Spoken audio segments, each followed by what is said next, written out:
Vamos lá, galera, mais um vídeo de Godot para continuar a aula. Hoje eu vou fazer uma coisa um pouco diferente do que eu fiz nas últimas aulas, que é o código de hoje está pronto. E eu vou só explicar. Porque era um código um pouquinho chato e eu ia demorar muito tempo escolhendo o nome de variável. Olha quanta coisa que eu tive que escolher. Type, pos var, quantity, timer, senhor. E eu acho que quando eu só explico e não escrevo, dá uma facilitada. Dá uma facilitada, deixa o vídeo bem mais dinâmico.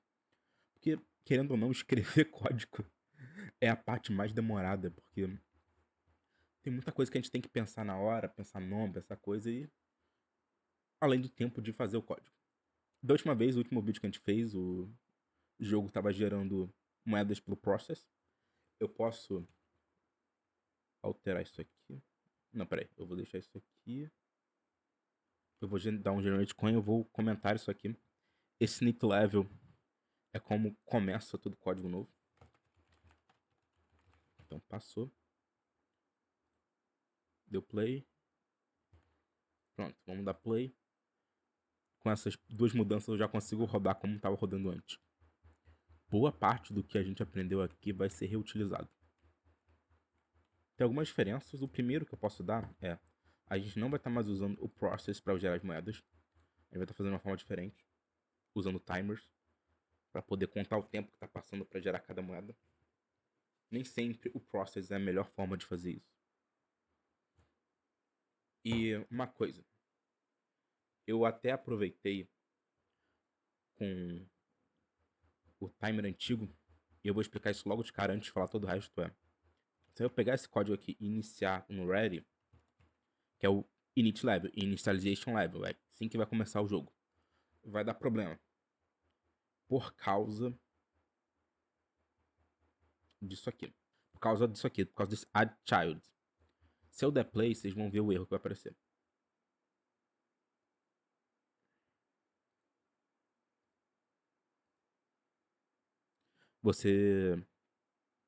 Eu preferi, no caso, não alterar essa parte do código e criar um inicializador aqui, usando o old timer, para poder não ter esse erro. Mas vocês podem, fazendo seus jogos, escolher fazer assim e poder setar o jogo desse formato. Na programação não existe certo e errado. Na verdade existe sim. Mas existem várias coisas que você pode fazer da mesma forma. E às vezes são opções.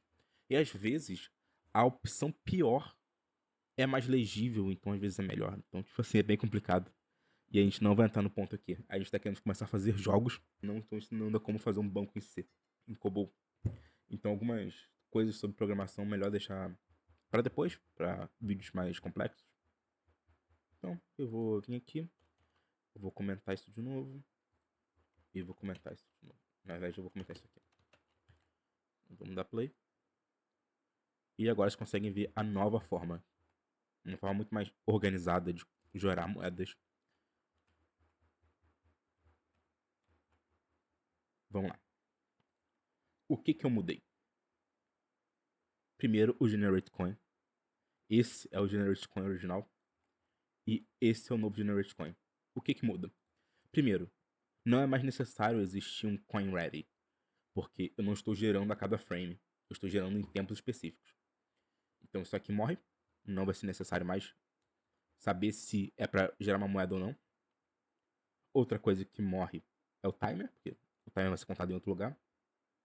E o gerar uma random position. Ao invés de gerar uma posição aleatória e gerar uma moeda a cada meio segundo, eu vou passar a posição. Esse pause significa position. Então, toda vez que uma nova moeda for gerada, a gente vai dizer exatamente onde ela vai ser gerada, com position. Isso aqui é um vector to, gerando uma posição. Por exemplo, vector to 300 e 300. Vai gerar no meio do jogo. Pronto, vai começar a nascer tudo no meu canto. E daqui, igual, gera o filho. Eu criei 2 new timers. E esse old timer tá aqui porque ele tá inicializando. E porque eu precisava deixar todo o código anterior para mostrar para vocês. Um timer, que é esse, vai ter o tempo variável conforme a gente quiser. Se eu quiser chamar várias moedinhas de uma vez, ele vai mudar no código para um time menor, para 0,1 segundo, 0,3. Se eu quiser que demore 0,5, por aí vai. E esse level timer vai ter um tempo fixo, que a gente vai alterar aqui para meio segundo. É o tempo que seria para um nível começar e o outro terminar. Quando o nível termina, demora meio segundo para começar o próximo. Vocês conseguem reparar? O nível vai terminar... Terminou. Aí deu um espacinho. Terminou. Aí deu um espacinho e repetiu 3 vezes o mesmo nível. Uma coisa que é engraçada é que isso aqui não tá torto. Eu tenho certeza absoluta que isso aqui não tá desalinhado. Tá certinho o tamanho da tela. Tá um pouquinho pra cá, vai. Pronto, mais 2 pixels. Mas com as moedas caindo de forma desalinhada, parece que tá desalinhado. Enfim.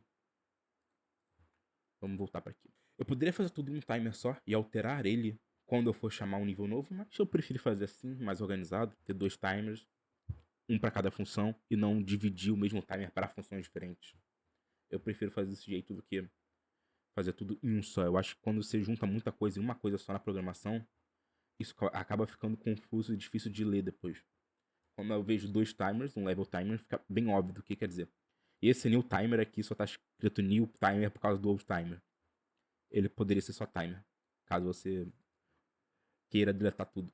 E você pode também começar o jogo baseado nesse timer. Enfim, aí você teria que vir aqui, criar um node novo, vir aqui no node, criar um timeout novo. Como eu expliquei no último vídeo. Nenhum desses códigos usa o timeout como um sinal. Eu vou explicar já já. Agora eu vou explicar como que vai funcionar o novo código. Primeiro, vai terminar o timer, vai iniciar o level. A gente inicia o level aqui. A única coisa que o level está fazendo é chamando a função callLevels. E com o parâmetro easy. Eu já vou explicar isso, que está aqui. A ideia é que você tenha várias fases para níveis fácil, médio, difícil, mas eu não adicionei isso ainda. Então vai só no easy. Chamando isso, o parâmetro está como difficult. Às vezes em inglês é difícil, não vou cortar isso não. While true, isso é um loop infinito. Eu posso acabar com esse loop infinito retornando. Aí vai quebrar o loop. Contudo, eu não estou retornando. O que acontece? Enquanto for verdade, isso vai se repetir. Tudo que está escrito dentro dele se repete. O que é verdade? Não sei, é verdade. Eu posso fazer uma variável, tipo... var servers is online while true. Enquanto os servidores estiverem ligados, você faz isso. Ou qualquer coisa. Quando você dá um while true, ele só vai jogar a verdade. Ele só vai repetir. Porque é verdade, vai repetir. Você pode até fazer, tipo, uma variável para poder ele ser desligado, tipo, var loop true. Mas não é tão necessário assim. Se eu quiser exterminar esse nível, se eu quiser exterminar essa repetição aqui, eu retorno ela em algum momento e vai acabar. Eu vou até dar um exemplo para vocês, que é print loop return. Vai ser printado apenas uma vez esse loop. Pronto. E agora, o que aconteceria print pós loop? Se você fizer isso? Nada. Porque você está retornando a função inteira. Você não está pulando o loop. E eu não vou dar um exemplo de como ficaria só com o print, porque querendo ou não é um loop infinito. Isso vai repetir infinitas vezes até o PC travar. Vocês têm que sempre tomar cuidado com loops infinitos. Se vocês fizerem uma besteira, vocês vão ter seu código todo travando, vai ser muito ruim. Agora, eu estou usando um await. O que o await faz? Ele vai falar pro código que ele tem que esperar algo acontecer para ele continuar. Esse await obriga que o código espere o unfold level terminar para que ele continue. Tirando o await, olha o que pode acontecer. Não vai estar com um loop infinito, não vai dar uma merda muito grande, porque ainda tem esse timer aqui obrigando a esperar. Contudo, não é o que a gente quer. Eu quero que o unfold level termine para que aí sim o resto continue.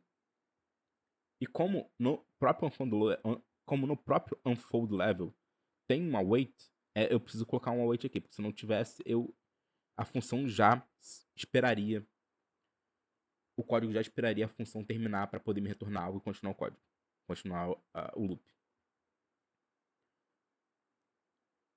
Depois que tudo acontece, o level timer é chamado, é esperado meio segundo, com outro await, timer timeout, que é a mesma coisa que seria o equivalente àquele sinal que a gente faz do timer timeout.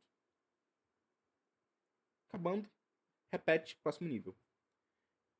E claro, eu esqueci completamente de falar disso aqui, né? Hand level, ele gera um número aleatório do index possíveis do array. Como assim? Todo array tem indexes, que são o que está dentro dele. Não, pera aí. Tô fazendo besteira. A, B, C, D. Pronto. Vocês conseguem ver que tem A, B, C, D. 4 strings dentro dele.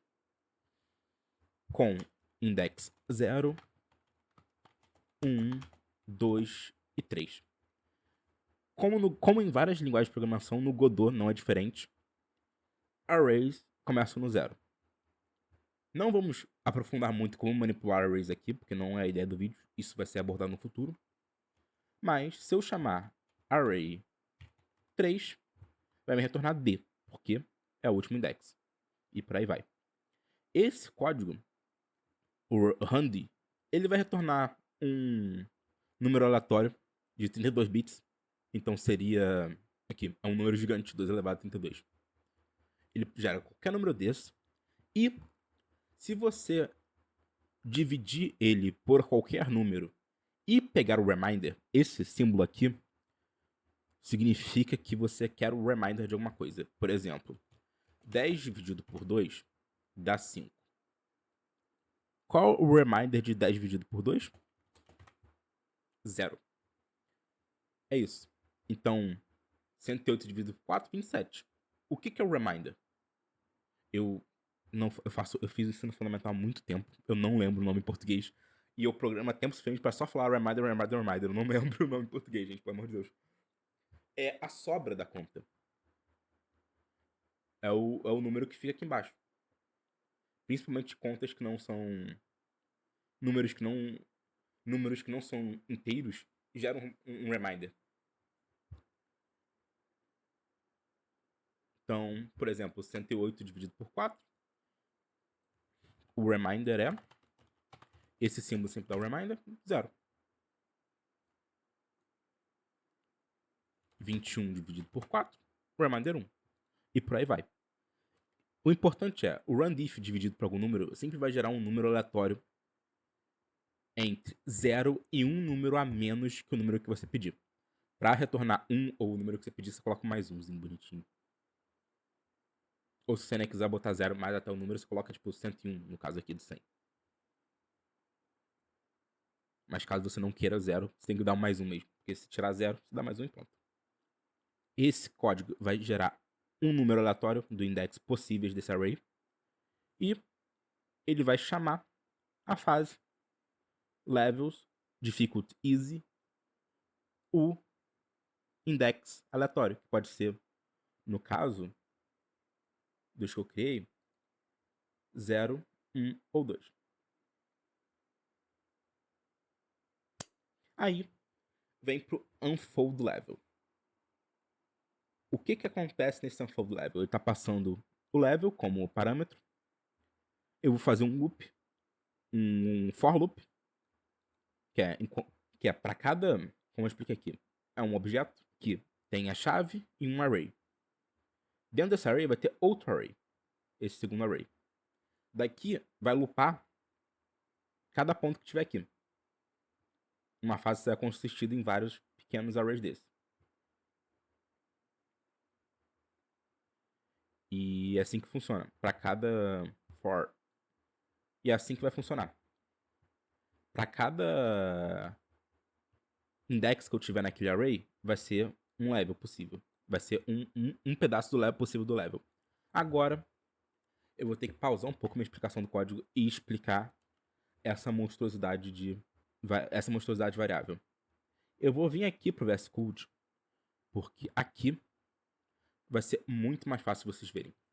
Porque no VS Code eu tenho essa extensão maravilhosa que separa tudo em pequenos quadradinhos. Claro, não é perfeito. Nesse primeiro, deveria ser um quadrado maior. Grande aqui, porque tem um array aqui. Tanto aqui quanto aqui, ambos têm arrays e não mostra como um quadradinho. Não sei porquê, mas enfim. Eu vou até criar um level aqui, novo, e explicando passo a passo do que eu fiz. Primeiro, o primeiro parâmetro. Easy. A primeira chave é a dificuldade. Easy, pode ser normal, moral, normal, etc. Dentro dessa chave tem um array. Colocando todos os levels. Cara, o Copilot vai ficar louco aqui o tempo todo. Desculpa. Colocando, dentro dessa array vai ter todos os levels que são fáceis. Para cada level vai ter um outro array que vai guardar todos os pontos desse level, tudo que vai acontecer nesse level, para cada loop que vai ter. Daí, esse segundo array vai ter várias chaves, vai ter vários objetos dentro dele. Lembra da primeira explicação? Quando algo pode ser resumido numa lista, é um array. Quando não, é um objeto. Os parâmetros são tipo, moeda. Isso vai ser importante quando tiver outros negócios, outros objetos no nosso jogo. Por exemplo, obstáculos, outras moedas. Por aí vai. Consumíveis. Então, type coin. Por enquanto é a única que existe. Uma coisa que eu esqueci de falar, porque eu não me aprofundei em arrays, em objetos, sempre coloque vírgula depois de uma linha de um objeto, senão ele buga e o código avisa. O próximo é pos, que também significa position, é a abreviação para position. No caso, eu passei um array e para cada posição que tiver aqui, vai spawnar uma moeda em algum momento. Como quando eu dou play aqui, vou mostrar para vocês. Aqui, esse aqui, que são várias moedinhas, é esse aqui. 50, 100, 150, 200, por aí vai. Esse pós-var não existe. Foi uma coisa que eu tinha uma ideia de produzir no futuro, mas eu absolutamente esqueci de tirar do código. Eu apaguei ele e eu vou rodar e vai rodar no normal. Desculpem. Continuando aqui. Quantidade vai ser a quantidade de vezes que vai repetir. Então, no caso, seria quantas moedas vai aparecer na tela. Por exemplo, nesse código tá uma. Mas vou mudar para 10 mil. Então, em algum momento, quando aparecer esse aqui, vai ser para sempre, basicamente. É só esperar um pouquinho. Pronto. Nem vou cortar. Enquanto isso, vai ser 10 mil e vai repetindo. Vai repetindo até cansar. Pronto. Quantity 10. E o último, o timer. O timer vai mudar a quantidade de vezes que o que vai mudar, o timer, como eu falei, o timer variável que eu expliquei no início do vídeo, isso vai modificar no new timer o tempo dele. E isso vai poder variar. Pode parecer um pouco confuso esse objeto nested aqui, mas no fundo ele é bem fácil e prático. No próximo vídeo, eu vou explicar como a gente pode evitar essa verborragia, que é essa opção. Eu preciso explicar para vocês isso, para no futuro explicar formas que a gente pode diminuir isso.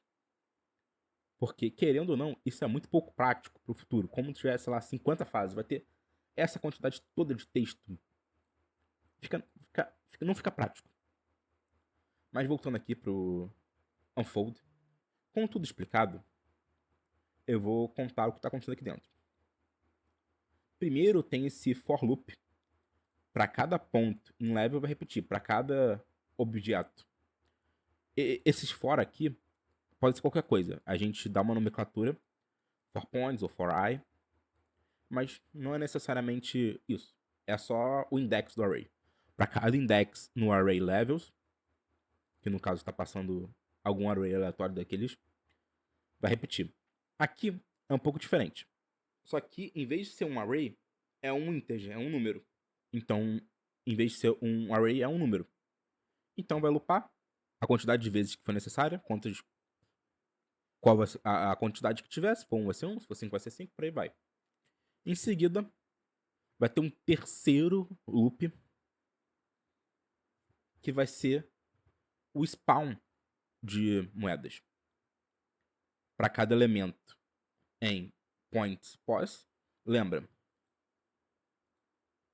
pos é um array com várias coisas. Pode ser um monte, pode ter algumas, pode ter um. Nisso, ele vai loopar e vai criar uma moeda para cada. Esse filter ranges, essa função tá aqui. Ela apenas checa o que é para criar e cria. Se for moeda, cria moeda. Se for obstáculo, obstáculo, por aí vai. Por enquanto só tem moeda. E ele dá um vector to. Ele pega a posição onde vai estar o objeto verticalmente, onde vai estar o objeto horizontalmente, e verticalmente 40. Começa antes de começar a tela, como sempre. Daí, o que acontece depois? O new timer é ativado, ponto start. Como está passando o argumento, ele vai dar o tempo novo, que é o timer. Pode ser 0.3, 0.1, por exemplo, 5. Se não tivesse passando argumento nenhum, só que começasse, a gente teria que ir no timer e olhar o que é. No caso, ele está como 1 segundo. Se não tem argumento, vai ser sempre 1 segundo. Como tem argumento, o wait time é ignorado e o que passa é o argumento. E, de novo, tem um await que vai esperar o timer acontecer para que tudo isso seja repetido. Até acabar. Quando termina, vamos voltar pro call level e o call level repete e vai pro próximo nível. E por aí vai. Essa é a função de gerar níveis por enquanto. Ainda tem espaço para improvisar, mas para isso a gente vai precisar continuar o nosso projeto, fazendo mais obstáculos, mais coisa, para aí sim mexer na dificuldade e tal, e fazer uma forma de terminar ele, porque ele precisa acabar quando a dificuldade muda. E aí é fácil, a gente pode fazer uma função global quando o jogador tiver 100 pontos, tipo assim, var points. Eu não vou salvar, então não tem diferença onde seja. 100.